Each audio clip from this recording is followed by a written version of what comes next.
السلام عليكم ورحمة الله وبركاته.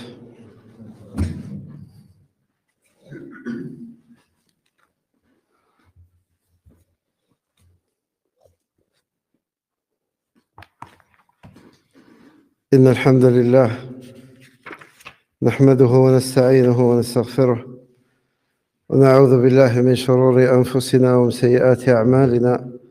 من يهده الله فلا مضل له ومن يضلل فلا هادي له، وأشهد أن لا إله إلا الله وحده لا شريك له، وأشهد أن محمدًا عبده ورسوله صلى الله عليه وسلم.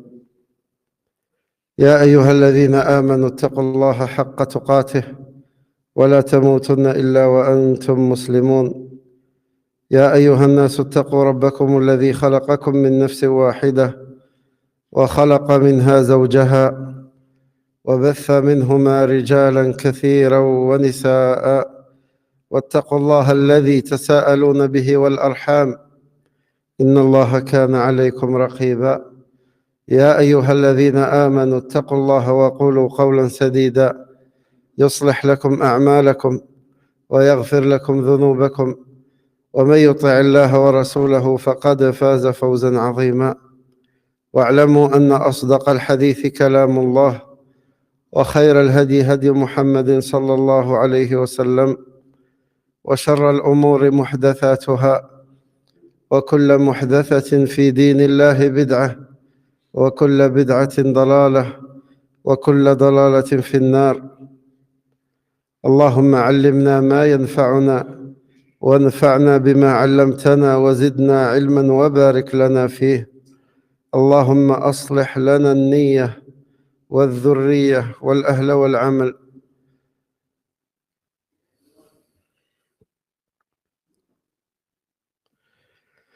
Donc la semaine dernière, parmi les choses qu'on avait vues,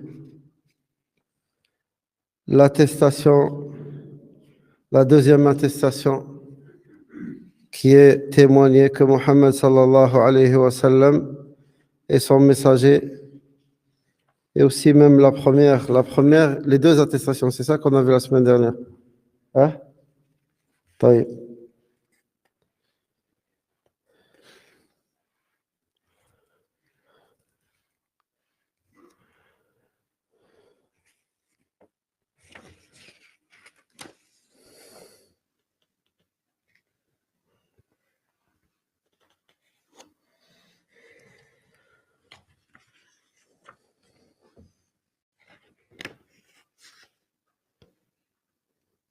Que signifie la deuxième attestation?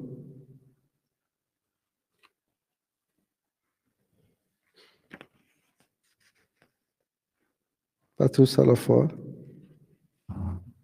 Hein? Que signifie la deuxième? Ouais, Djibril? Ouais, que signifie? Qu'est-ce qu'elle signifie?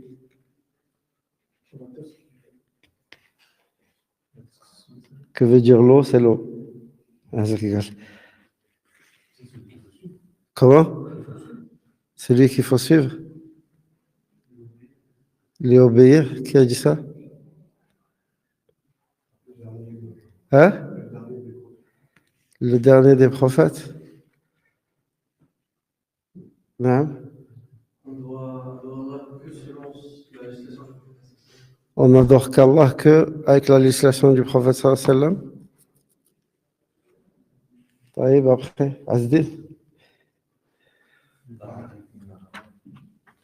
نعم. طاعته فيما أمر واجتناب ما نهى عنه وزجر وأن لا يعبد الله إلا بما شرع. أليس كذلك؟ مش هذا؟ ولا خلاص نسيتم؟ ها؟ أيوه. J'entends la voix d'Azdin, mais je ne le vois pas. Il est où? Mets-toi devant moi, s'il te plaît. طيب. طاعته فيما أمر، تصديقه فيما أخبر، واجتناب ما نهى عنه وزجر، وأن لا يعبد الله إلا بما شرع. Donc lui obéir dans ce qu'il a ordonné, Hein? C'est ça ou pas? Vous vous rappelez? Ça revient? Hein? S'écarter de ce qu'il a interdit. C'est ça? Abdullah, bien sûr. Vas-y, finis. Juste, tu confirmes ce que je dis. Termine. Qui finit? Mahdi? Lui obéir dans ce qu'il a ordonné. Rendre véridique, genre toutes les informations qui émanent de lui. Ouais. S'écarter de ce qui nous a interdit. Adorer Allah Azza wa Jal que avec ce qu'il a légiféré, sallallahu alayhi wa sallam. Naam.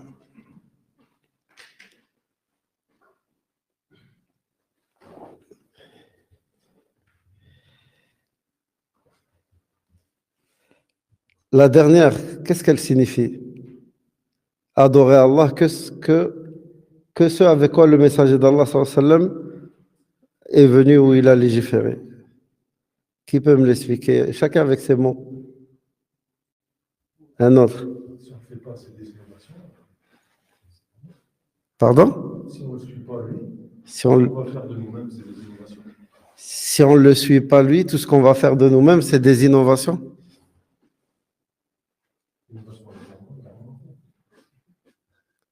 L'innovation, l'innovation est un égarement et tout égarement est un enfer.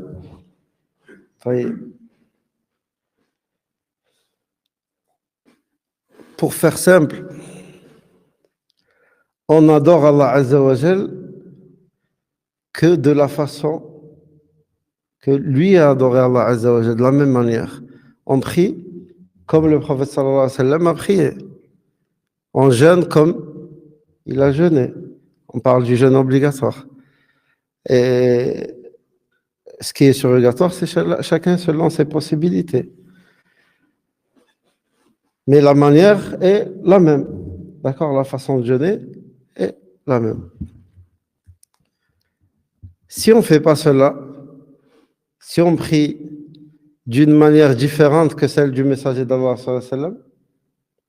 est-ce que la prière est valable? Est-ce qu'elle est acceptée? Hein? Non.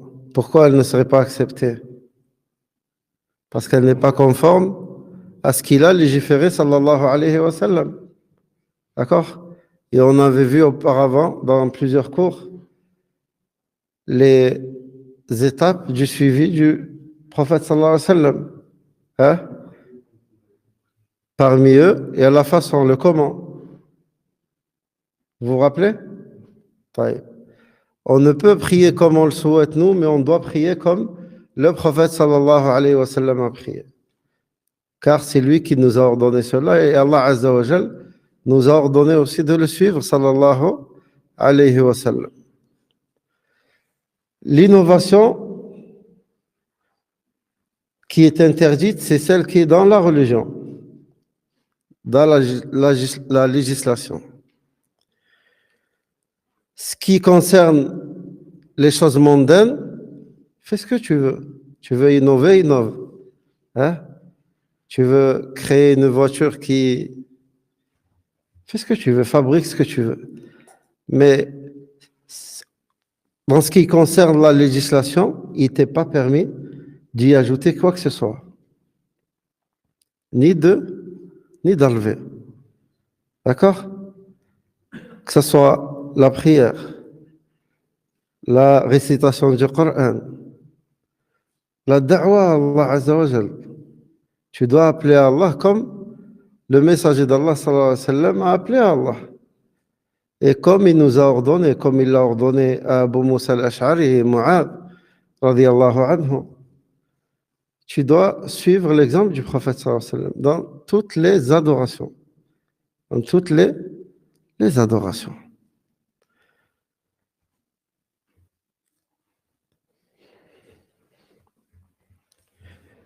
Donc, on s'est arrêté à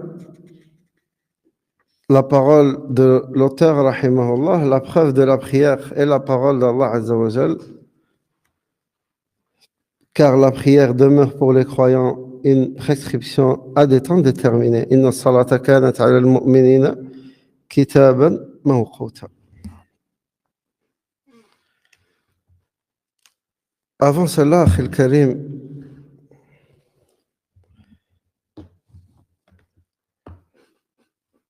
l'objectif de l'apprentissage, j'insiste dessus parce que c'est important. D'accord. La première étape dans ta vie, c'est l'apprentissage. Mais est-ce que cette étape est suffisante? Hein? Non. Il faut impérativement la deuxième qui est la mise en pratique. Et sache que tu ne réussiras qu'avec l'apprentissage de la science. Bien sûr, après, qu'Allah t'ait donné le succès dans cela, qui t'ait facilité cela. Mais nul ne peut adorer Allah sans science. Personne ne peut adorer Allah Azza wa Jal sans science. Personne ne peut prier sans science. Ah, Abdallah, tu peux prier sans science? Hein? Non. Personne ne peut accomplir n'importe quelle adoration sans science. Donc, la première étape, c'est toujours l'apprentissage. L'apprentissage qui est obligatoire pour tout musulman et musulmane. Surtout concernant les sujets comme celui qu'on prend ce soir et les soirs précédents qui sont relatifs au tawhid, c'est une obligation pour tout musulman et musulmane, grand ou petit.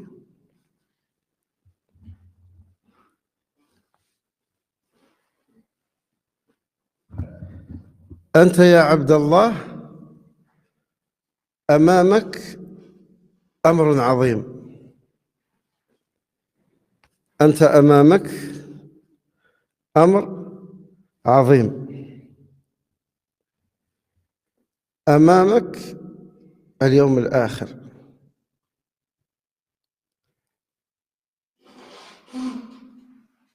Dans ce qui t'attend, Akhil Karim, c'est une chose immense, ou une affaire grandiose. C'est le jour dernier, le jour du jugement. أمامك يوم القيامة. أمامك الجزاء والحساب. Ce qui t'attend, c'est la rétribution selon ce que tu as fait dans ce bas monde, et on va comptabiliser tout ce que tu as fait. Tu vas rendre des comptes sur tout ce que tu as fait. Amamak Jannah ou nar. Ce qui t'attend, c'est soit un paradis ou l'enfer. Qu'Allah nous préserve de l'enfer. وأنت مخلوق تعد العدة لذلك. Et tu es une créature qui prend ses provisions pour ce jour-là, le jour du départ. Prends des provisions pour les délices du paradis. Mais fais attention, prends garde à toi de ne pas agir, de ne pas commettre les actions des gens de l'enfer. Prends garde à toi. Et ne crois pas que ce jour est loin. Wallah, il est très proche. Vous savez quelle est la chose, la seule chose que plus elle augmente, elle diminue. الشيء الوحيد الذي كلما ازداد نقص. تعرفون ما هو؟ C'est la vie, ta vie. Plus dans ta vie, plus tu grandis, ben plus ta vie, elle diminue. C'est la vie. Plus les jours, elles passent, les jours passent, mais tes jours à toi, elles diminuent.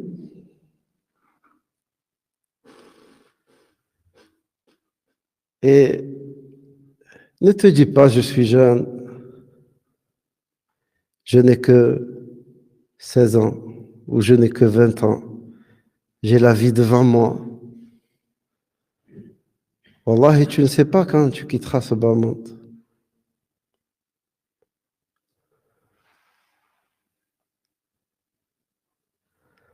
Chaque pas que tu fais, c'est un pas qui te rapproche de cette tombe.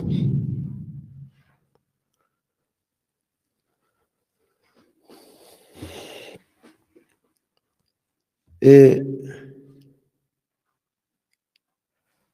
la meilleure provision que tu peux avoir, Akhil Karim, c'est concrétiser le tawhid. Obéir à Allah et obéir à son messager, sallallahu alayhi wa sallam.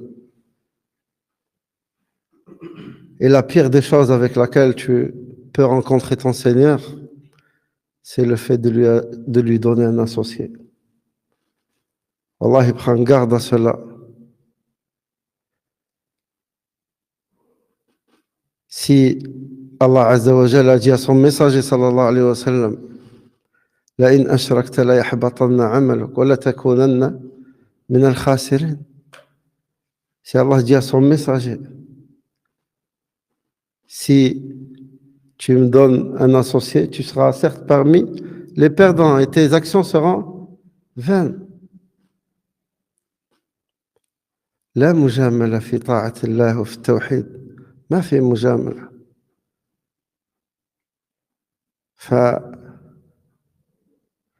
Comme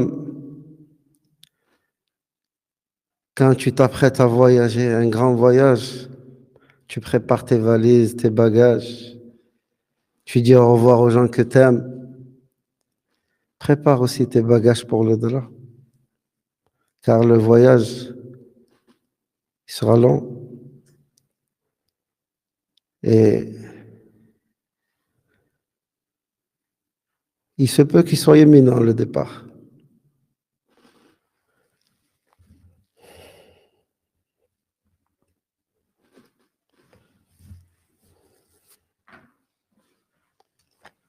والله المستعان.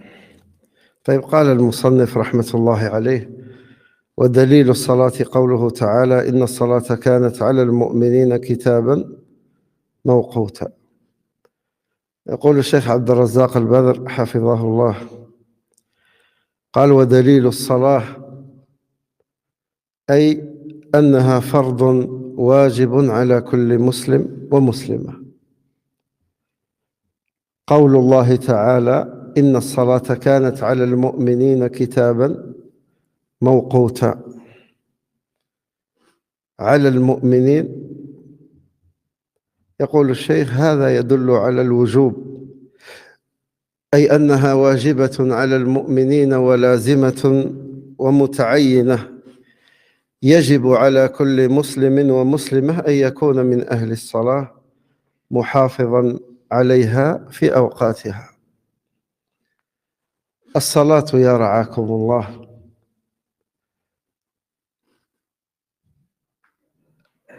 أول ما يسأل عنه العبد يوم القيامة الصلاة، فإذا صلحت صلح سائر العمل، وإذا فسدت فسد سائر العمل. الصلاة يا عبد الله التي قال فيها رسول الله صلى الله عليه وسلم: العهد الذي بيننا وبينهم الصلاة، من تركها فقد كفر. الصلاة يا رعاكم الله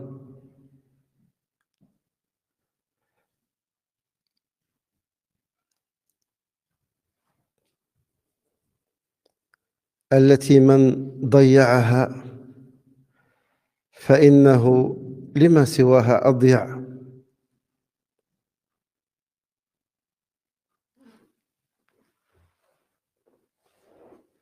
بعض الجهال يستدلون على كونهم لا يصلون بقدر الله. يقول لك الله ما قدر لي الصلاة، أما أمرك بالصلاة.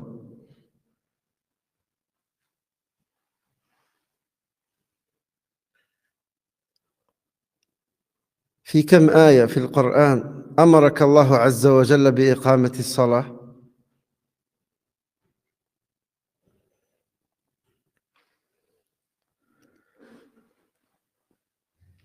الصلاة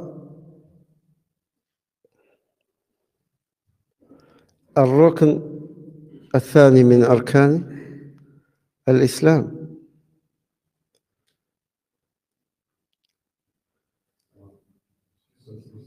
وقد اختلف أهل العلم في حكم تارك الصلاة.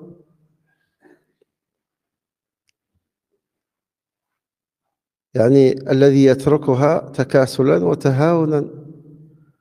منهم من قال بكفره لصريح الحديث، كما جاء معنا حديث النبي صلى الله عليه وسلم: العهد الذي بيننا وبينهم الصلاة، من تركها فقد كفر. يعني إذا كان الإنسان كافر، تدرون ما يترتب على ذلك من الأمور، من الأحكام؟ لا يغسل، لا يصلى عليه، لا يدفن في مقابر المسلمين، لا يورث.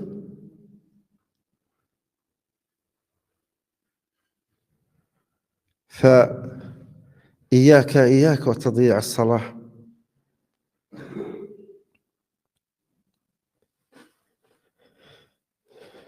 قال الله عز وجل: كتابا موقوتا. يقول الشيخ عبد الرزاق: أي لها أوقات محددة، وهي 5 صلوات في اليوم والليلة: الفجر 2، والظهر 4، والعصر 4، وصلاة المغرب 3، والعشاء 4. ولكل صلاة من هذه الصلوات وقت محدود. لكل صلاة من هذه الصلوات وقتها المحدد. فيجب على كل مسلم ومسلمة أن يحافظ على هذه الصلوات في أوقاتها بشروطها وأركانها وواجباتها، متقربا بها إلى الله عز وجل، طالبا بها رضاه، كما جاء في الحديث: وهي صلة بين العبد وبين الله، من حافظ عليها كانت له نورا وبرهانا. كانت له نورا وبرهانا يوم القيامة. ومن لم يحافظ عليها لم يكن له نور ولا برهان ولا نجاة يوم القيامة. أسأل الله السلامة والعافية.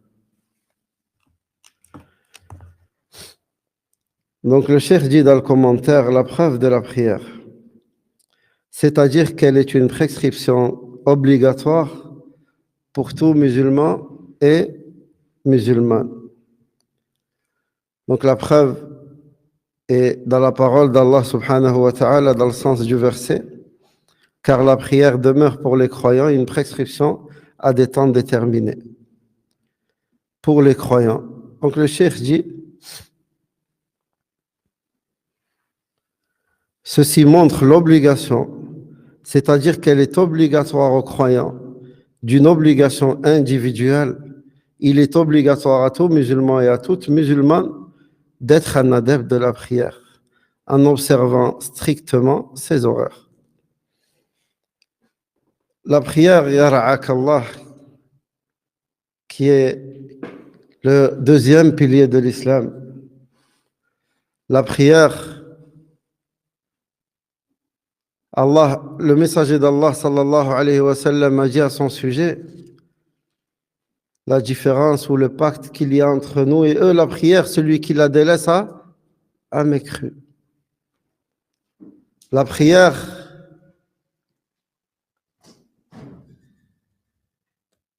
le messager d'Allah sallallahu alayhi wa sallam a dit à son sujet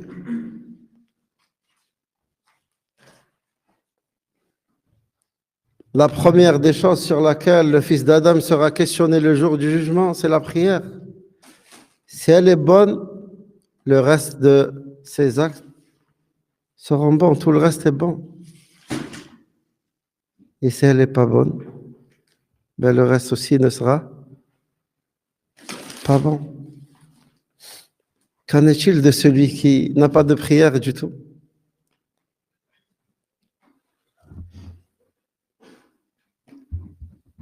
Celui qui la délaisse, le prophète sallallahu alayhi wa sallam a dit, celui qui la délaisse a mécru. Et on voit des gens être négligents dans la prière. Soit ils ne prient pas, soit ils prient une semaine, et ils arrêtent pendant un mois. Si Allah Azza wa Jal, au sujet de la prière, il a dit fawailul lil musallin alladhina hum an salatihim sahun.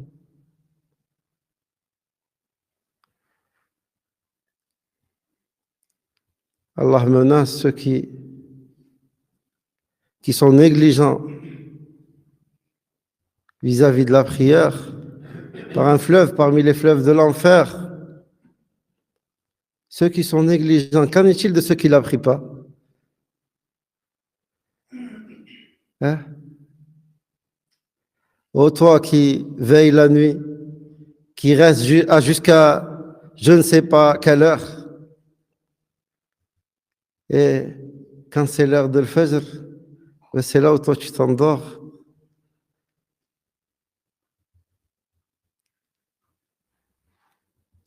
Oh, toi qui te trouves des mauvaises excuses. Ah, moi je prie pas parce qu'Allah ne veut pas que je prie. Allah ne veut pas que tu pries. Il ne t'a pas ordonné de prier. La prière, n'est-ce pas un acte obligatoire pour tout musulman et musulmane?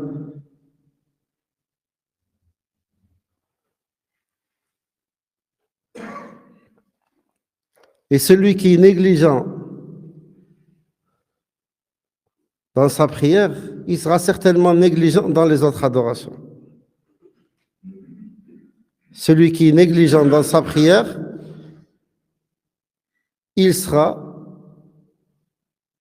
négligent dans les autres actes d'adoration. Wallah al-musta'an. Donc le cheikh dit, ceci montre l'obligation, c'est-à-dire qu'elle est obligatoire aux croyants, d'une obligation individuelle. Il est obligatoire à tout musulman et toute musulmane d'être un adepte de la prière. Il est obligatoire pour tout musulman et musulmane. Wallah, regardez, subhanallah, le messager d'Allah sallallahu alayhi wa sallam concernant la prière, même celui qui est malade, qui ne peut pas faire ses ablutions, il n'a pas la possibilité de faire ses ablutions, même lui, il doit prier même sans les ablutions.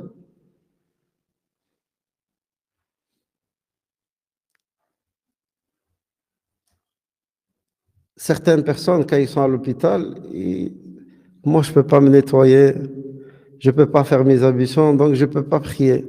Wallah, et même dans cet état, tu dois prier. Ne serait-ce qu'avec tes yeux, ou en inclinant juste ta tête. Mais en aucun cas, tu dois délaisser la prière. Bien sûr, sauf si la personne elle a perdu la raison, ou elle est dans un coma, elle ne peut pas prier. Mais sinon, même en étant malade, la personne elle a quand même l'obligation de prier. Qu'Allah Azza wa Jal dit dans le sens du verset, une prescription à des temps déterminés.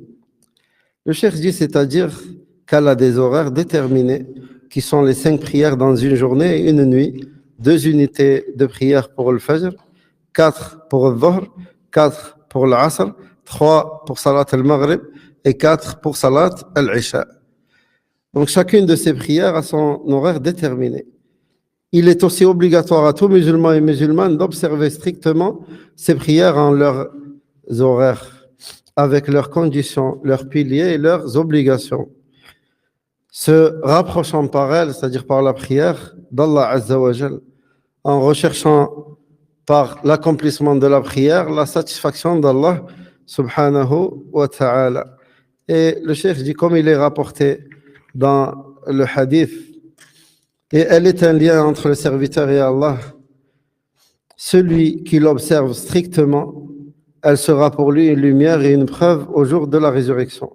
Et celui qui ne l'observe pas strictement n'aura ni lumière, ni preuve, ni salut au jour de la résurrection.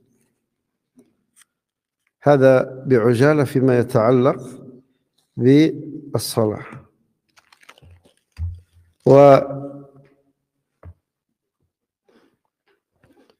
Et concernant la prière, il faut que les parents habituent leurs enfants à la prière dès leur jeune âge, comme le messager d'Allah sallallahu alayhi wa sallam nous a recommandé, ordonné de leur apprendre la prière dès l'âge de 7 ans. Et l'enfant, il faut qu'il s'habitue à venir à la mosquée avec son père.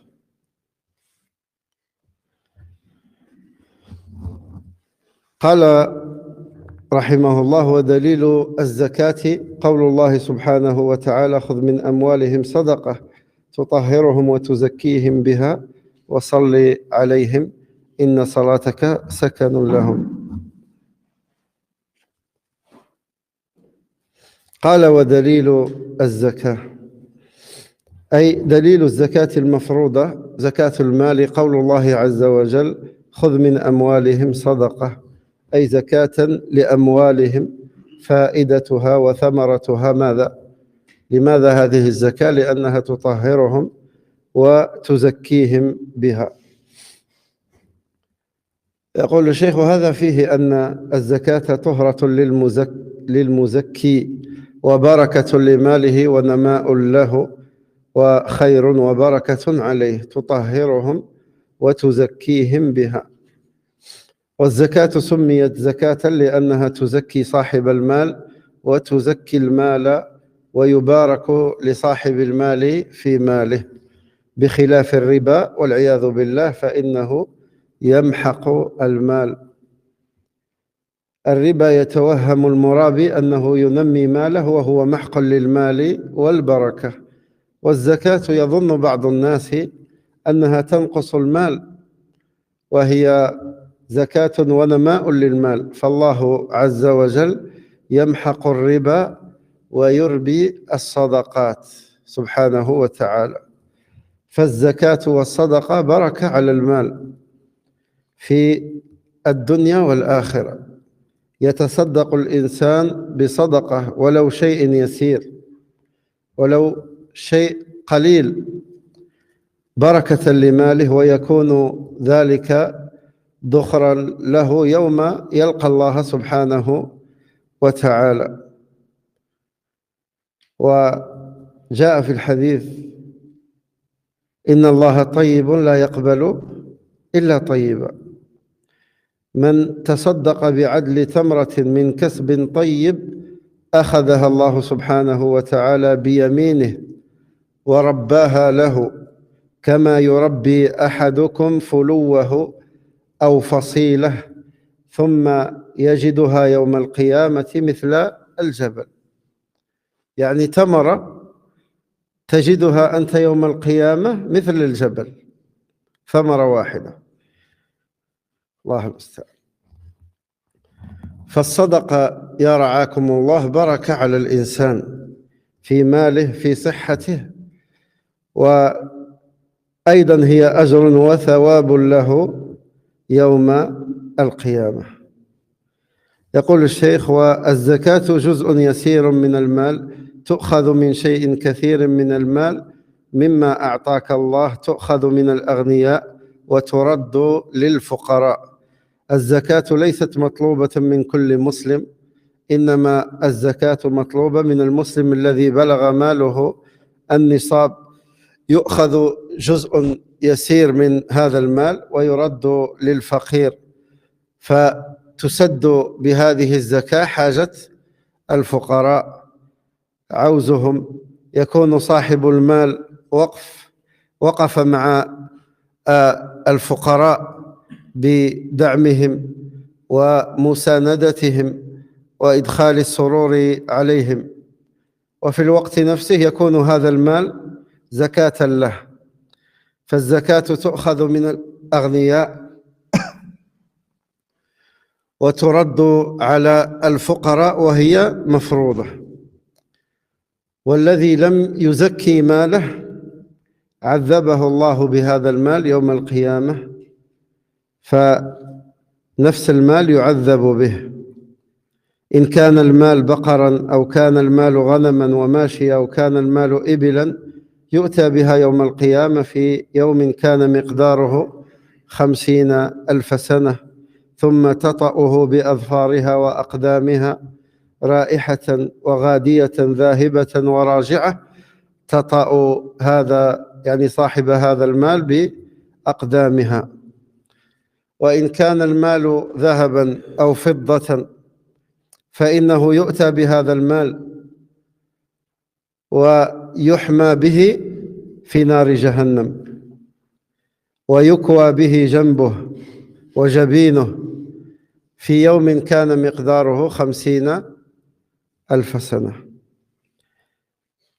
يقول الشيخ: كما ثبت الحديث بذلك عن رسول الله صلى الله عليه وسلم في الصحيحين وغيرهما، فإن لم يزك ماله عذب بماله يوم القيامة، وإذا زكى ماله كان هذا زكاة له وطهرة وبركة في دنياه وأخراه.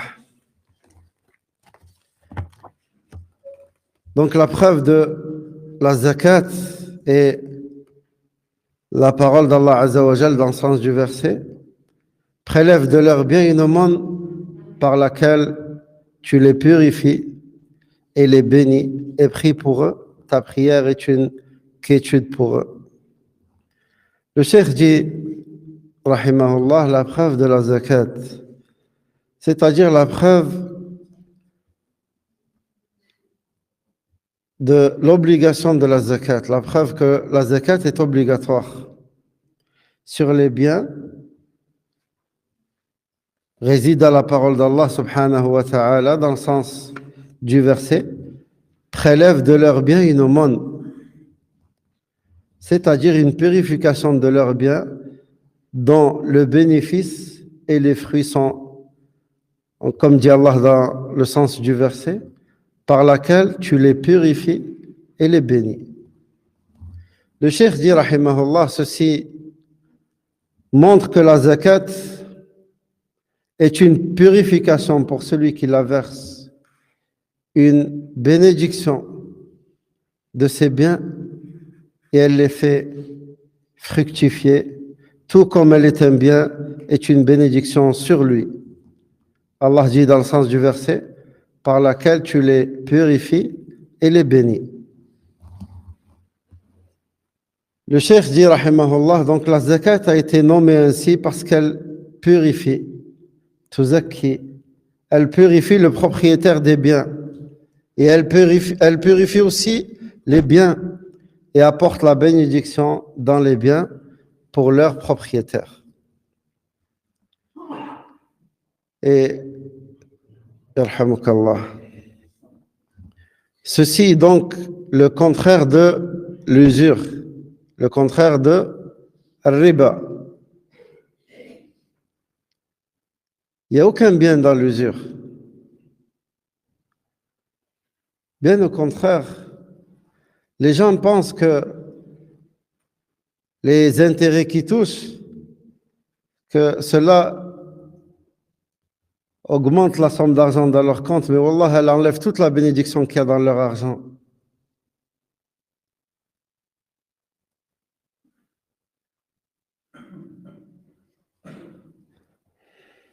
Donc le cheikh dit ceci est le contraire de l'usure. Et c'est auprès d'Allah que l'on cherche refuge. L'usure donc qui anéantit les biens. L'usure donne l'illusion à l'usurier qu'elle fait fructifier les biens alors qu'en réalité, elle les anéantit. Certains pensent que la zakat fait diminuer les biens alors qu'elle les purifie et elle met la bénédiction dans l'argent de la personne et elle purifie même la personne. Et d'autres pensent que l'usure fait fructifier l'argent, alors qu'au contraire, l'usure anéantit l'argent et toute la bénédiction qu'il y a dans cet argent. Donc la zakat et le monde sont donc une bénédiction dans les biens d'ici-bas et dans l'au-delà. Si la personne fait au monde de quelque chose, même minime, elle sera une bénédiction dans ses biens et sera une provision pour lui au jour où il rencontrera son Seigneur subhanahu wa ta'ala. Et Allah, certes Allah est bon et il n'accepte que ce qui est bon. Celui qui fait au monde de l'équivalent d'une date acquise d'une bonne manière, Allah subhanahu wa ta'ala la prendra dans sa main droite et la fera fructifier, comme l'un d'entre vous élève son poulain ou son chamelon, puis il la trouvera au jour de la résurrection comme une montagne. Vous imaginez une date que tu donnes en aumône, si tu es sincère, si tu la donnes pour Allah Azza wa Jal, si tu cherches en faisant cela le visage d'Allah subhanahu wa ta'ala seul, ben cette date tu la trouveras le jour du jugement de la taille d'une montagne et voire plus. Et qui t'a donné cette date à la base? Qui t'a donné ce bien? Qui t'a donné cet argent? Hein? C'est Allah Azza wa Jal qui te l'a donné. C'est Allah qui te l'a donné. C'est lui-même qui te demande une partie minime de tout cet argent qu'il t'a donné.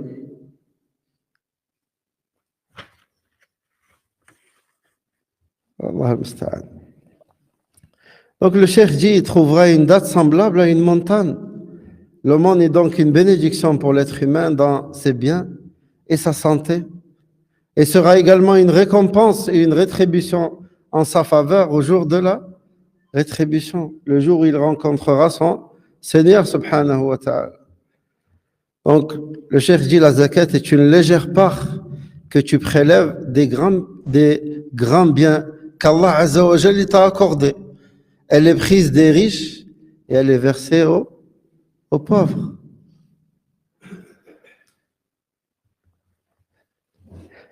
Le cheikh dit, la zakat n'est pas demandée de tout musulman, mais elle n'est demandée que de celui dont les biens ont atteint le nisab et n'en prélève qu'une légère partie que l'on donne aux pauvres pour subvenir à leurs besoins. Donc ainsi le riche aura supporté et soutenu les pauvres.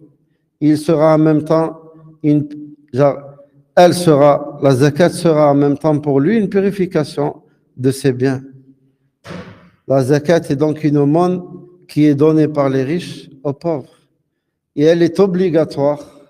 Celui qui ne verse pas la zakat, donc celui qui doit sortir la zakat, elle n'est pas obligatoire pour tout le monde. Elle est obligatoire pour celui qui a atteint le seuil de la zakat, à condition que l'argent et que 12 mois soient passés sur cette somme. Je te donne un exemple. Par exemple, le mois de Ramadan, tu as posé 10 000 €, tu as mis 10 000 € de côté. L'autre mois de Ramadan, avant la fin de l'autre mois, tu dois sortir la zakat de cet argent. D'accord? Et le nisab, il change selon le prix de l'or.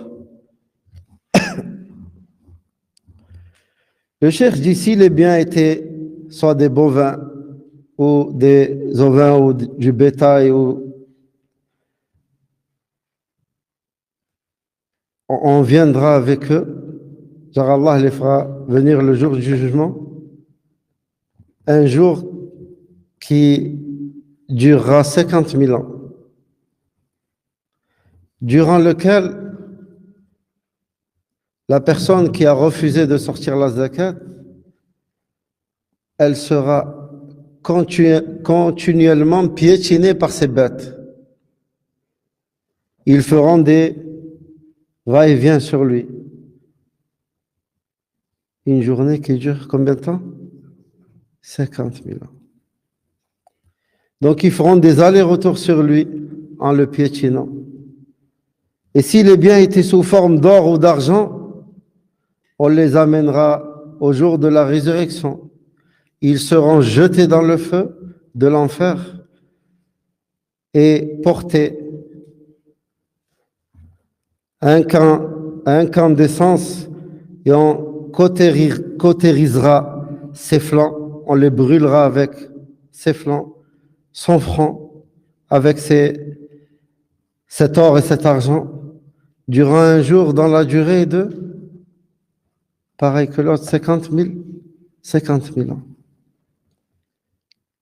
Allah même on n'arrive pas à imaginer une journée qui dure 50 000 ans. Wallahi, si la journée durait que 24 heures, ça serait déjà très très difficile et douloureux. Qu'en est-il si la journée durait autant? Allah al-Musta'an. Donc le cheikh dit, comme cela est rapporté dans un hadith rapporté du messager d'Allah sallallahu alayhi wa sallam dans les deux authentiques et autres. S'il ne verse pas la zakat sur ses biens, il sera châtié par eux au jour de la rétribution. Et s'il la verse, alors cette zakat sera pour lui une purification, une bénédiction dans sa vie d'ici-bas et dans l'au-delà. Et dans l'au-delà. Donc, est-ce que tout musulman doit sortir la zakat? Hein? Non? Taïb. Là, on a vu combien de piliers de l'islam? 3, lesquels? Hein?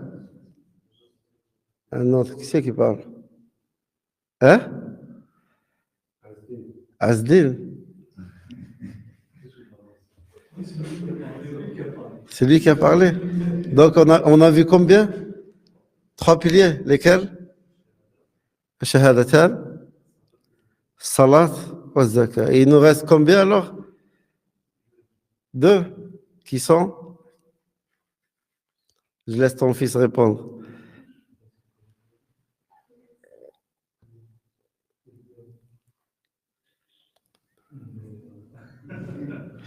Tu l'as perturbé. ثم قال رحمه الله ودليل الصوم قوله تعالى يا أيها الذين آمنوا كتب عليكم الصيام كما كتب على الذين من قبلكم لعلكم تتقون. يقول الشيخ حفظه الله دليل الصيام أي أنه فرض واجب. قول الله عز وجل يا أيها الذين آمنوا كتب عليكم الصيام أي أوجب الله الصيام عليكم. أوجب الله الصيام عليكم. الحديث هنا عن صيام أي شهر؟ صيام مطلق أم أنه مقيد هنا؟ إيش؟ صوم رمضان؟ صيام رمضان فقط؟ ها؟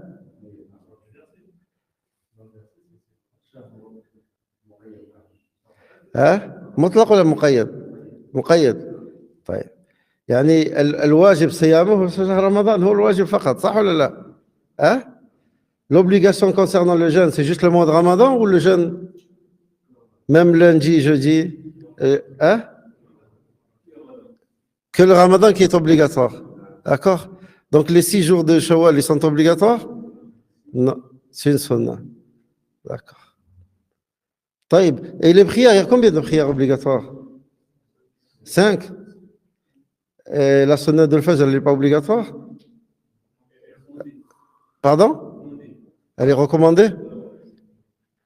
Allahu a'lam, je ne sais pas. Elle est obligatoire ou recommandée? Pour toi? Elle est recommandée pour toi. D'accord. Vous êtes d'accord avec lui? Hein?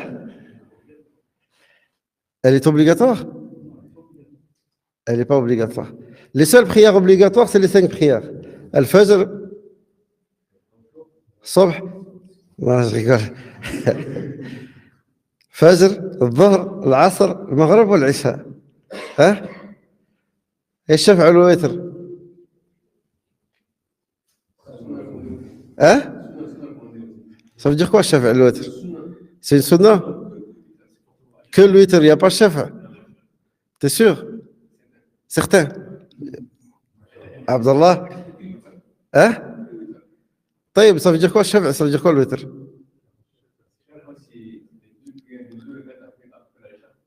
Shafa, c'est les 2 rak'at après l'Isha.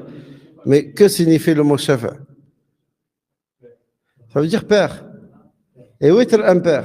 D'accord? طيب.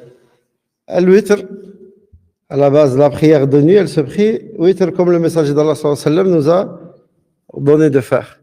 Alors, soit 1, 3, 5, 7, 9, 11. Hein? La prière de nuit, qiyam al-layl, soit 1, 3, 5, 7, 9, 11. Haka.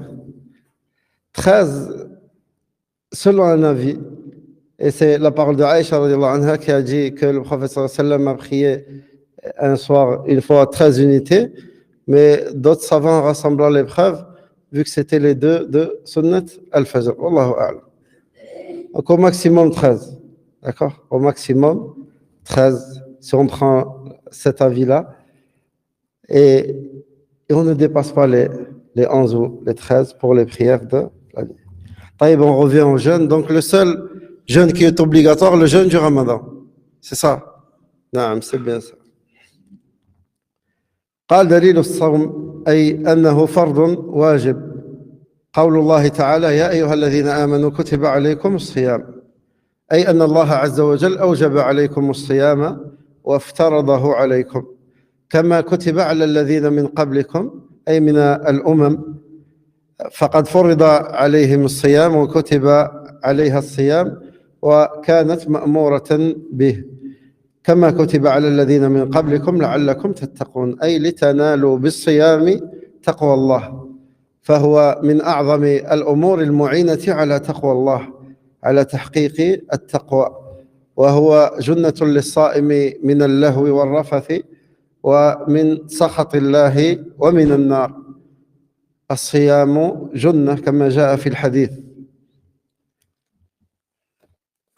طيب, la preuve du jeûne et la parole d'Allah subhanahu wa ta'ala dans le sens du verset, ô les croyants, on vous a prescrit le jeûne comme on l'a prescrit à ceux d'avant vous.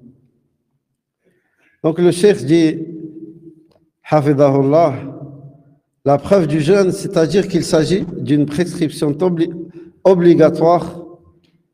La preuve réside dans la parole d'Allah subhanahu wa ta'ala, ô les croyants, on vous a prescrit le jeûne.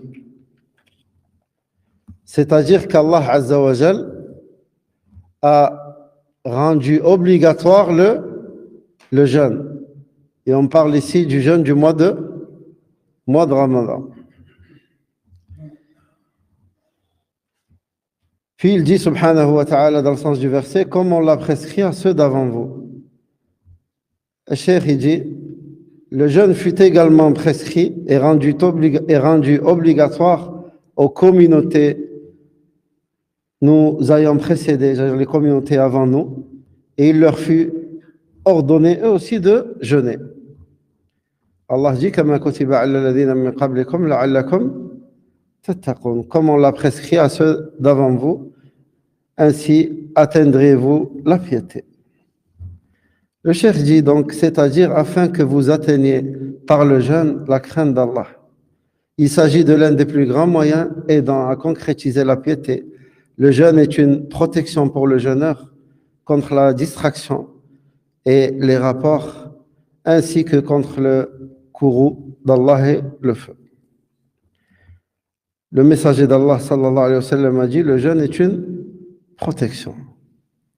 Le jeûne est est une protection. طيب فإذا قيل لك الصيام شهر فقل نعم، والدليل قوله تعالى شهر رمضان الذي أنزل فيه القرآن هدى للناس وبينات من الهدى والفرقان فمن شهد منكم الشهر فليصمه. Donc si l'on te dit est-ce que le jeûne dure un mois, réponds oui, et la preuve est la parole d'Allah Azza wa Jal dans le sens du verset. Ces jours sont le mois de Ramadan au cours duquel le Coran a été descendu comme guide pour les gens et preuve claire de la bonne direction et du discernement.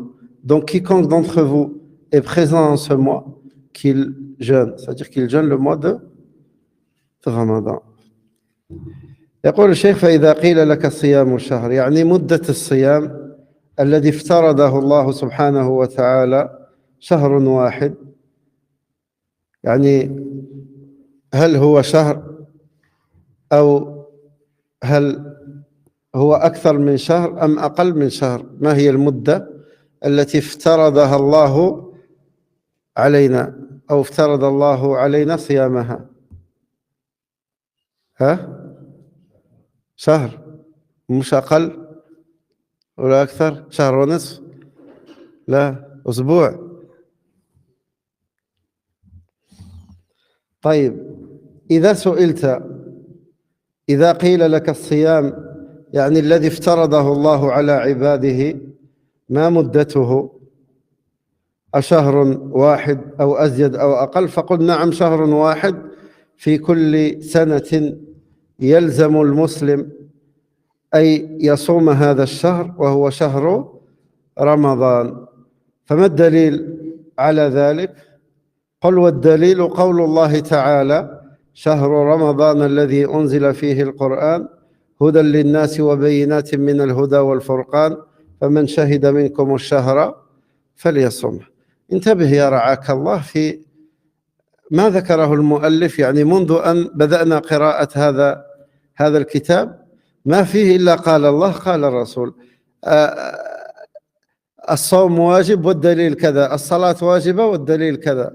هذا الذي في الكتاب، هذه هي طريقة العلماء، والعلماء يربون طلاب العلم على أن ينشأوا على هذه الناشئة هكذا. يعني أنت لما تعلم الناس تخاطبهم تقول لهم مثلا إذا كان الكلام مثل ما بين أيدينا الآن عن الصيام تقول له قد افترض الله علينا أن نصوم شهر رمضان، فينبغي عليك أن تبين له الدليل. قال لك طيب صوم شهر رمضان واجب والدليل كذا، الصلاة الله عز وجل أوجبها على عباده والدليل كذا، وهكذا تمشي على دأب العلماء نفس طريقة العلماء. إذا سئلت عن شيء فليكن دأبك هكذا، حكم كذا والدليل كذا دائما، ولا تأخذ يعني الحكم من عند الناس بدون دليل، وإلا فكم ممن يلبس على هذه الأمة خاصة أمثالنا نحن الذين ما عندنا علم، يأتي ويقول لك النبي صلى الله عليه وسلم صلى صلاة 1000 ركعة سمى صلاة الاستغفار، تعال صلي معنا. أنت إيش تقول؟ وين الدليل النبي صلى الله عليه وسلم صلى كذا؟ أين الدليل أن الله عز وجل أمر بكذا؟ أين الدليل أن النبي صلى الله عليه وسلم أمر بكذا وفعل كذا؟ يعني faut que tu marches de la même façon, la même manière ici que le cheikh. Et cheikh rahimahullah, il nous éduque. Dans tous ses ouvrages, vous allez voir que ce soit l'usul thalatha, comme on a vu les 4 règles, ou les annulatifs de l'islam, ou Kitab al-Tawhid, tous ces livres, et tous les livres des savants, dès qu'il y a une mas'ala, vous voyez que les savants directs, il ramène la preuve. Ici, on parle du jeûne du mois de Ramadan. Le cheikh, la preuve est la parole d'Allah. La preuve est la parole du prophète sallallahu alayhi wa sallam. Il en est de même dans tous les autres chapitres. Quand il a parlé de la prière, la preuve est telle. Les deux attestations, la preuve dans le Coran, c'est ça, et dans la sunna du prophète sallallahu alayhi wa sallam, c'est ça. Wallah, ça c'est une règle, Akhil Karim, ne prends jamais rien de personne sans preuve. Ne prends jamais rien de personne sans preuve. Excepté, des fois quand on questionne un savant et que, par exemple, tu rentres dans le bureau des fatawa d'un des savants. Il y a combien de personnes qui vont venir et poser la question? Il n'y a pas que toi. Tu vas venir voir le cheikh c'est permis de faire ça, il va dire oui. Il va pas, khalas. Parce que quand c'est une fatwa, c'est pas comme dans les assises où tu apprends la science. Le cheikh, il se contentera de te donner le jugement. D'accord? Le cheikh, il se contentera de te donner le jugement. C'est permis ou c'est pas permis? D'accord? Oui, c'est permis. Non, c'est pas permis. Oui, c'est permis. Non, mais tu dois plutôt faire ça. Parce que là, c'est ce qu'on appelle, c'est une fatwa. Tu questionnes un savant, il te répond. Mais dans l'apprentissage, quand tu t'assois, t'apprends avec le cheikh, c'est différent. Le cheikh, il va rapporter une mas'ala, il t'amènera les preuves de cette mas'ala.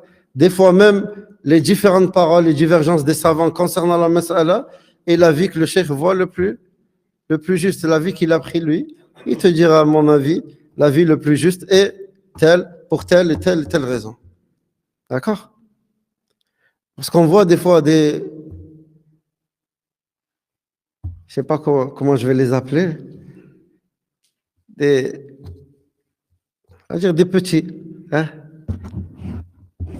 Quand ils questionnent, ah mais le cheikh, c'est quoi sa preuve? Il m'a pas donné de preuve.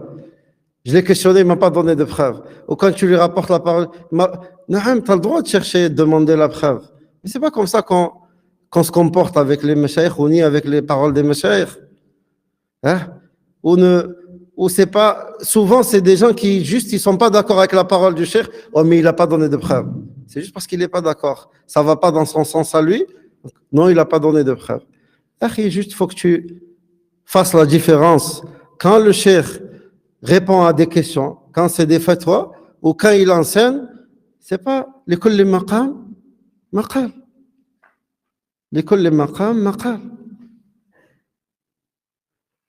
واضح? Mais à la base, on ne prend rien de personne sans preuve.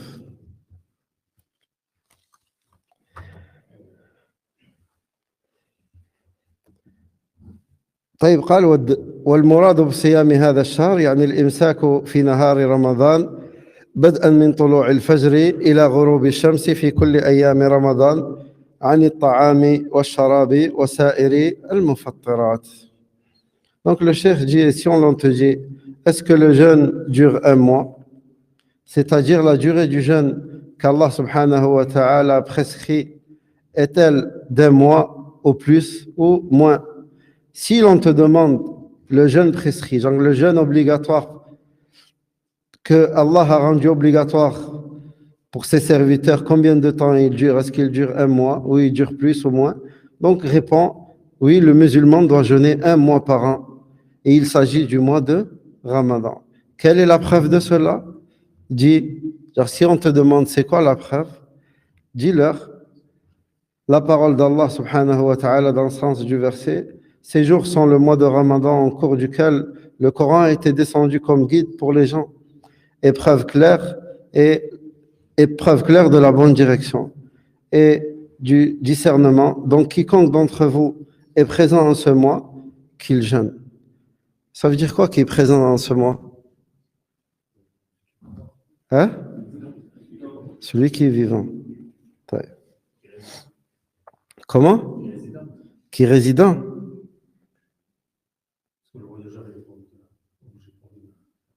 Le voyageur, il n'est pas obligé de jeûner le Ramadan. Et il le rattrape, donc il est obligé de le jeûner. Il doit quand même jeûner un mois dans l'année.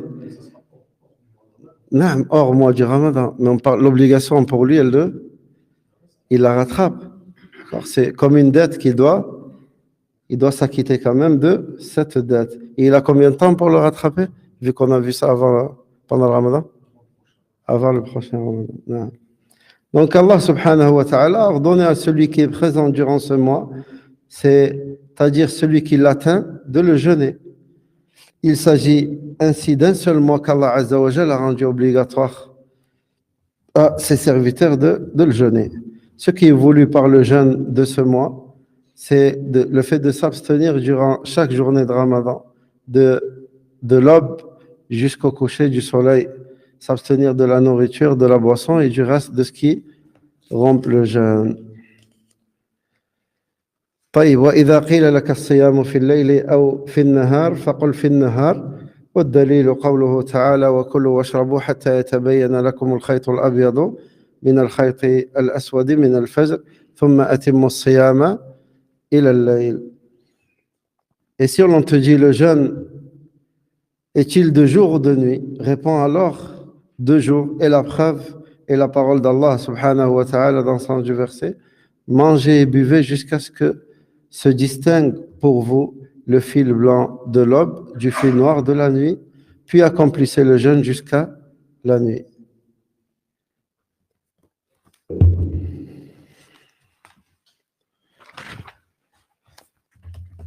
يقول الشيخ إذا قيل لك الصيام أي صيام رمضان في الليل أو في النهار ماذا تقول؟ يقول لأن هذه الرسالة كتبت لتنتشر بين الناس وفي البوادي وفي القرى، فقد يوجد بعض المناطق يوجد فيها جهل بهذا الأمر وعدم معرفة به، وليس لكونك أنت علمت هذه المسألة معناه أن كل الناس يعلمون. قد يغفل عن مثل هذه المسائل كثير من الناس لكونهم ما وصلهم مثل هذه الكتب والشروحات، فالإنسان يعني يبلغ ما علم من دين الله عز وجل. لهذا الشيخ إذا قيل لك أي إذا سئلت عن هذه المسألة فأجب الناس بكذا وكذا. إذا قيل لك الصيام في الليل أو في النهار أي متى وقت الصيام فقل في النهار. الصيام في النهار وليس في الليل. فما الدليل على ذلك؟ الدليل قول الله تعالى وكلوا واشربوا. متى هذا الأكل والشرب؟ هذا في شهر رمضان، يعني ما في صيام في هذا الوقت. كلوا واشربوا الكلام على رمضان الذي أمرنا بصيامه.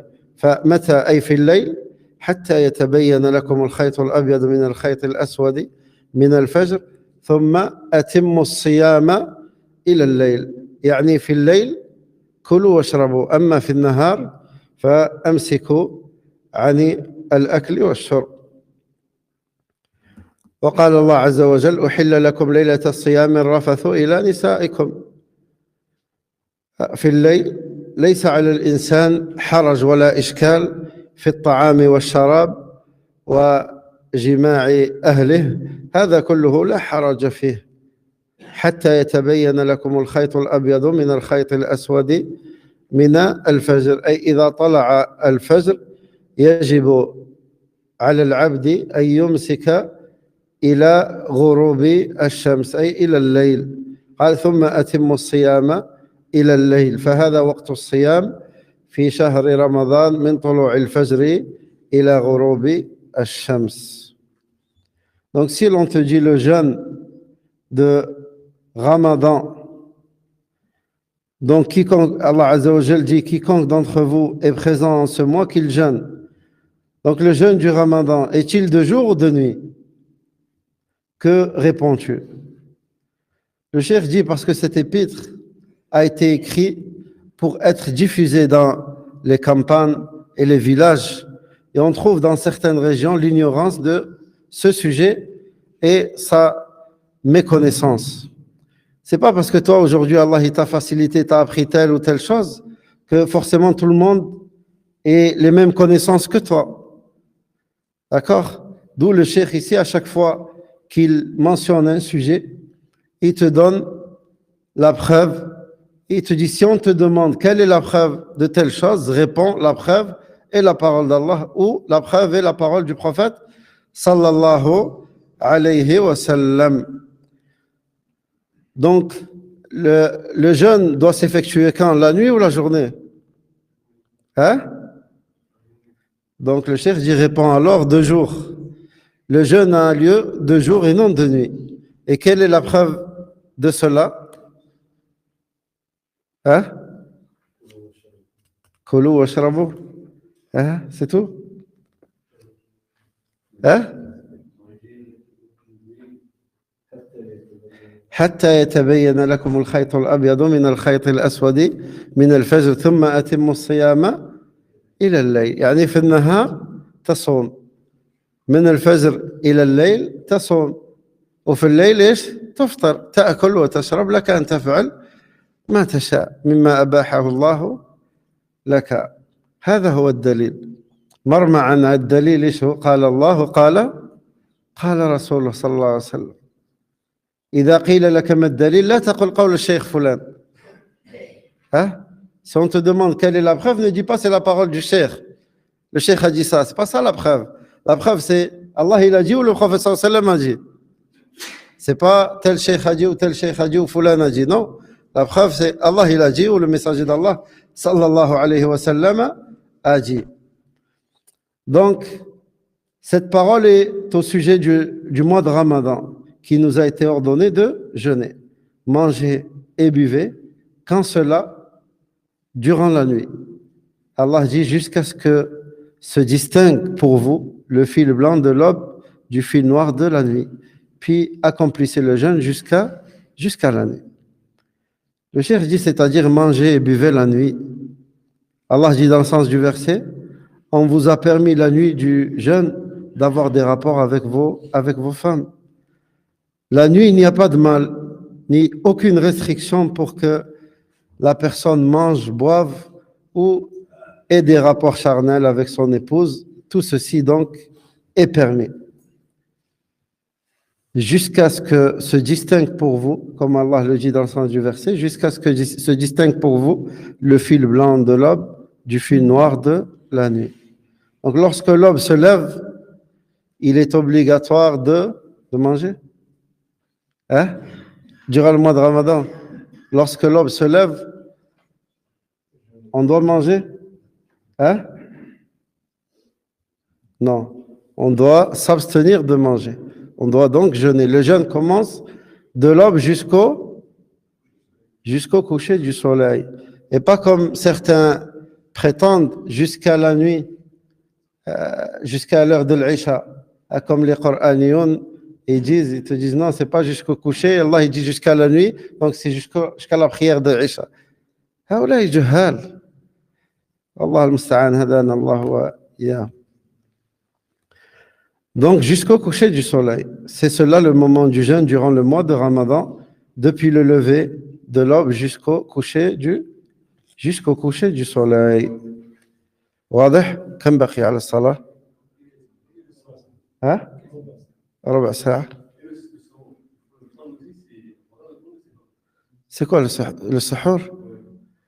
Le suhour, on va dire le petit déjeuner, le repas que tu fais avant la prière du matin. Il est conseillé de le prendre. Le prophète sallallahu alayhi wa sallam a dit que dans le fait de prendre le suhour, il y a une bénédiction. D'accord? Ne serait-ce que boire un verre d'eau ou manger des dattes. D'accord? Ça répond à ta question? C'est une obligation? C'est recommandé.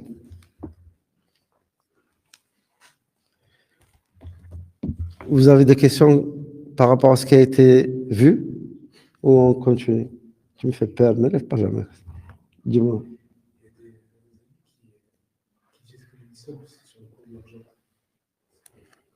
L'argent ou l'or? L'argent ou l'or?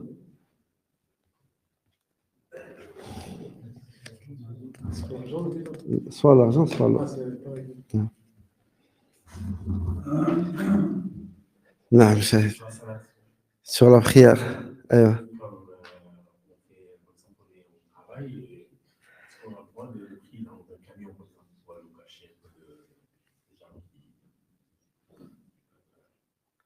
Ça ne concerne pas le cours, ça.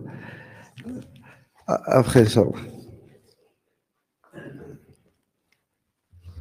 Quelque chose, une question concernant juste le cours, ya? Hein? Quand je dis concernant le cours, est-ce qu'il y a une chose que vous n'avez pas compris? D'accord? Dans ce qui a été dit. Est-ce qu'il y a une chose que vous n'avez pas compris? C'est tout. Non. Oui. Le temps de prière. Oui. Quand la prière rentre, on doit se dépêcher à la faire. Ou est-ce qu'on doit dire, j'ai déjà le temps, je peux finir ce que je suis en train de faire, etc. On doit se dépêcher. Même si on a évoqué le temps des prières sans rentrer dans les détails des temps des prières, mais la prière à la base, l'homme doit prier avec les prières. D'accord? Dès que c'est l'heure de la prière, il doit se précipiter et aller vers la mosquée afin de prier avec les prières. Et la prière, elle est meilleure au début de son temps. Dès le début de son temps, la personne, elle doit essayer d'accomplir la prière. Et barakallahu fikum, comprenez bien quand je dis que s'il y a quelque chose qui a été mentionné dans le cours que vous n'avez pas compris, d'accord? Sinon, la prochaine fois, je ne ferai pas d'exception. Je ne répondrai pas. Non, ça y est. طيب.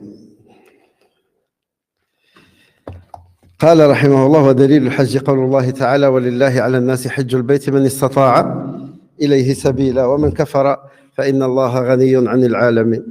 يقول الشيخ ودليل الحج أي الدليل على أن الحج ركن من أركان الإسلام وأنه فريضة افترضه الله عز وجل على العباد قول الله تعالى ولله على الناس حج البيت ولله هذا دليل على الوجوب أن الله عز وجل أوجب على عباده حج بيته الحرام والحج فريضة على المستطيع الحج واجب على المستطيع النبي صلى الله عليه وسلم قال حج البيت لمن استطاع إليه سبيلا يعني الحج ليس واجب على كل الناس الحج واجب على من بقدرته باستطاعته أن يحج فيقول الشيخ فهو فريضة على المستطيع والاستطاعة كما سبق عند المصنف الزاد والراحلة وكذلك وجود المحرم بالنسبة للمرأة لأنه لا يجوز للمرأة أن تسافر مع غير ذي محرم والمرأة التي لا محرم لها ليس الحج واجبا عليها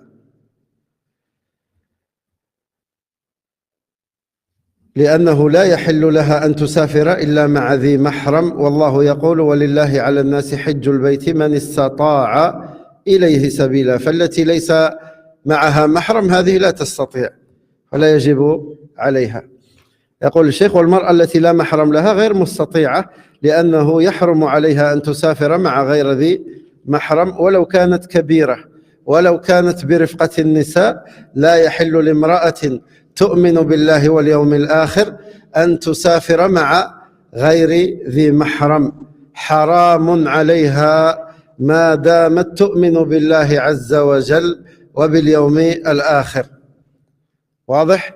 فالحج فريضة متعينة على كل مسلم ومسلمة في العمر كله مرة واحدة الحج مرة وما زاد فهو تطوع أما الحج الذي هو فرض واجب في كل عام فمرة في العمر فمرة واحدة الحج مرة وما زاد على ذلك مرة في العمر وما زاد على ذلك فهو تطوع يقول الشيخ أما الحج الذي هو فرض واجب متعين على كل مسلم ومسلمة مرة واحدة في العمر وهو قصد مكة المكرمة بيت الله الحرام لأعمال مخصوصة في وقت مخصوص فالمرأة لا يجوز لها أن تسافر بدون محرم ولا فلا يجب عليها أن تحج إذا لم يكن معها محرم. وإن جاءت مرأة وقالت طيب أنا ما عندي محرم أصلا، غير لست ذات بعل وما عندي أولاد ولا إخوة، كيف أصنع؟ ولا في حقك ليس بواجب، الأمر سهل، في حقك ليس واجب. طيب, donc le cheikh dit, et la preuve du pèlerinage est la parole d'Allah subhanahu wa ta'ala dans le sens du verset, et c'est un devoir envers Allah pour les gens qui ont les moyens d'aller faire le pèlerinage de la maison, et quiconque ne croit pas en Allah, quiconque ne croit pas, à la fin du verset, Allah se passe largement des membres. Donc le cheikh dit dans le commentaire, et la preuve du pèlerinage, c'est-à-dire la preuve que le pèlerinage est un des piliers de l'islam et qu'il est une prescription qu'Allah Azza wa Jal a rendue obligatoire aux serviteurs, et la parole d'Allah dans le sens du verset, et c'est un devoir envers Allah pour les gens d'aller faire le pèlerinage de la maison qui est la maison sacrée.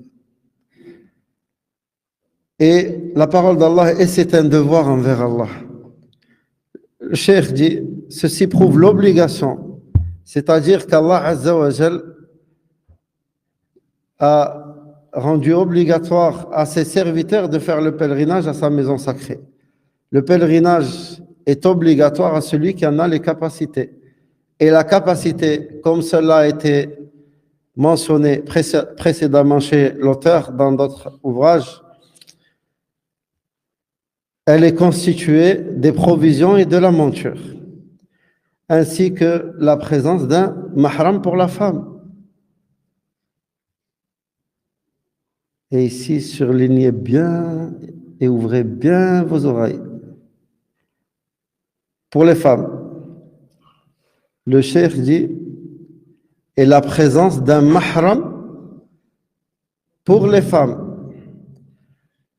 parce qu'il n'est pas permis à la femme de voyager sans avoir avec elle de mahram.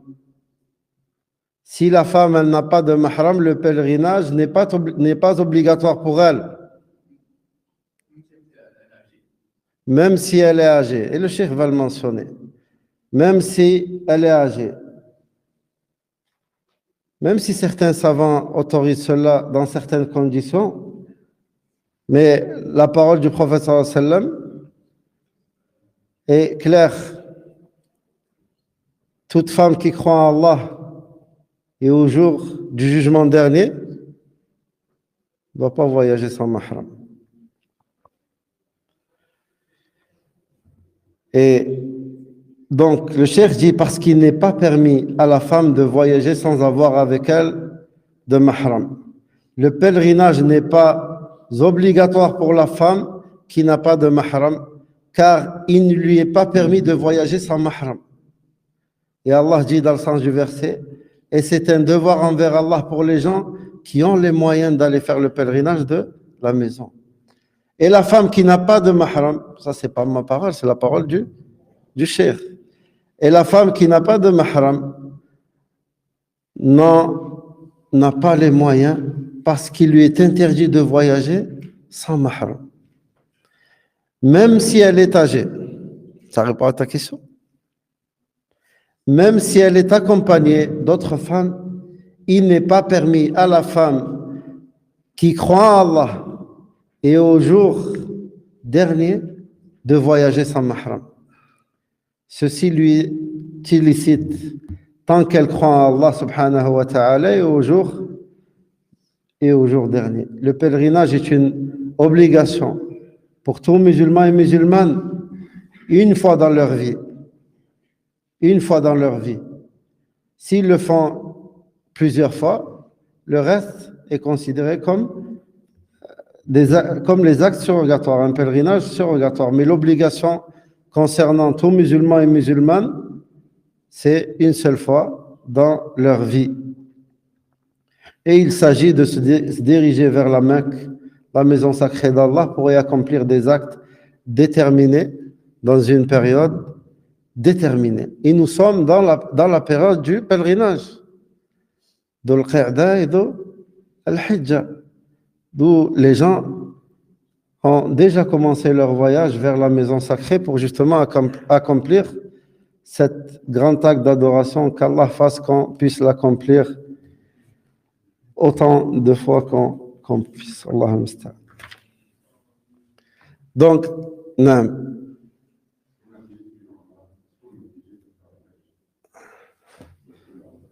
J'ai pas entendu. Si on a fait, oui, si on fait une umrah,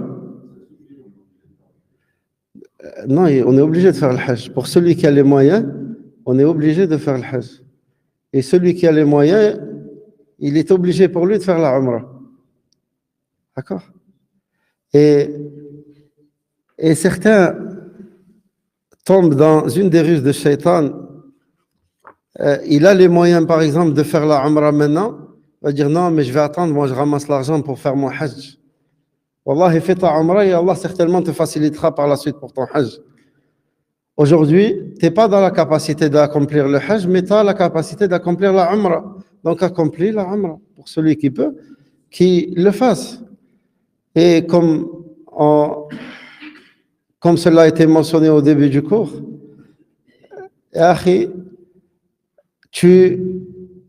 tu te rapproches de ta tombe à grande vitesse.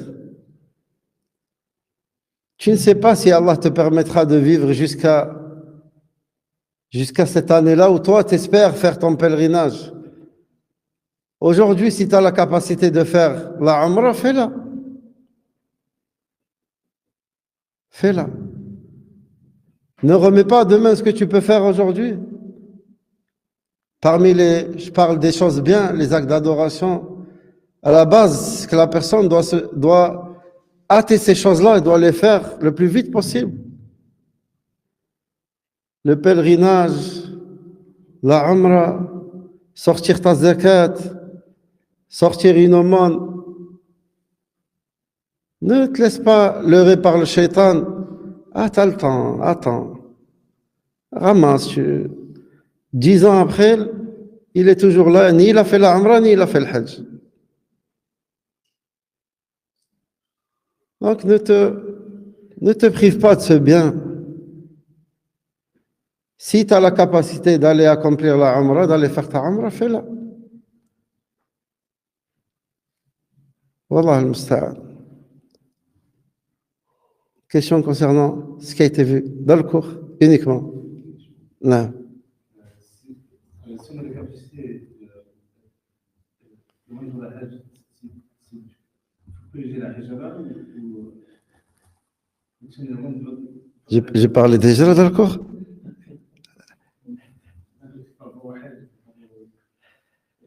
Wallah, les deux sont obligatoires et ça, poser la question, ça va, Inch'Allah. Non. Mahram, c'est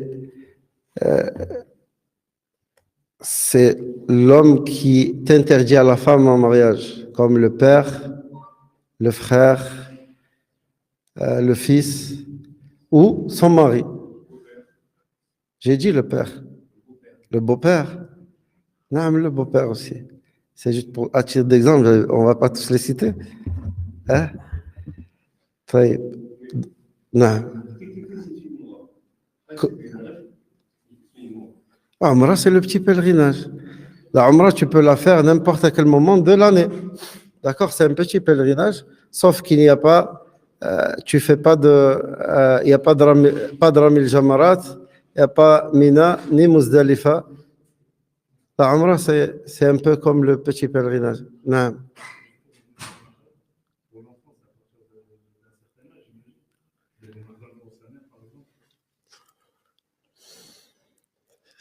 Pour qu'un enfant soit mahram pour sa mère, pour le voyage. Je ne me rappelle plus l'âge exactement, mais il faut qu'il soit en capacité de la défendre et de la secourir s'il y a un problème. Mais, concernant quoi? Riba? Oui. On s'en débarrasse. Non. On s'en débarrasse. Là, il te le donne à toi?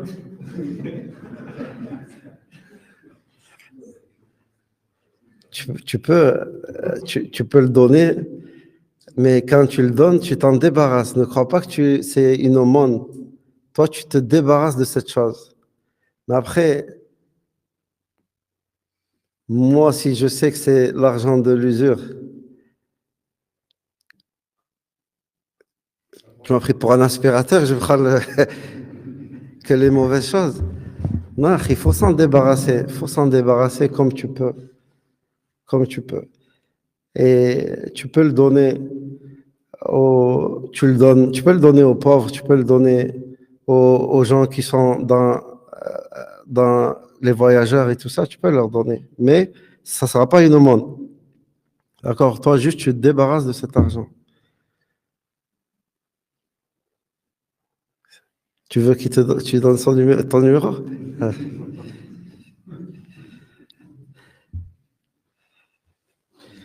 Wallah al-musta'an.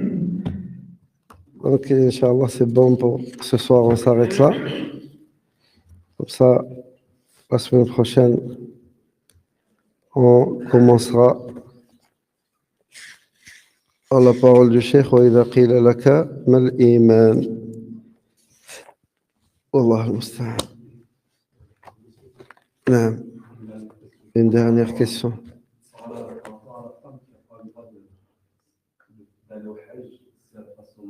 نعم.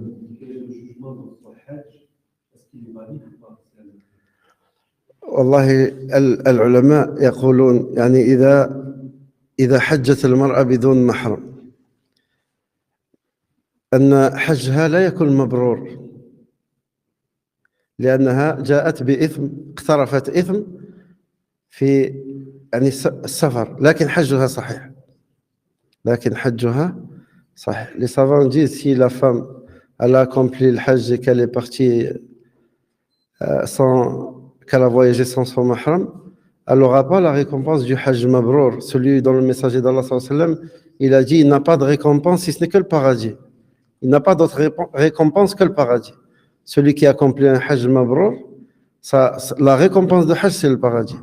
Les savants ils disent son hajj il est valable, mais elle n'a pas la plus grande récompense qu'a mentionné le prophète sallallahu alayhi wa sallam dans le hadith. Et Wallah, on recommande aux femmes, à nos sœurs, à nos filles, à nos mères, de craindre Allah Azza wa Jal dans ce genre de sujet. Parce que souvent, on trouve des gens qui cherchent juste des fatwas qui vont dans leur sens. Ah, tel savant, il a autorisé, tel savant, il a dit oui. Et que fais-tu de la parole du prophète sallallahu alayhi wa sallam? Que fais-tu de la parole du prophète sallallahu alayhi wa sallam? Naam, les savants, on a une bonne opinion sur eux. On sait qu'ils suivent la preuve, eux aussi.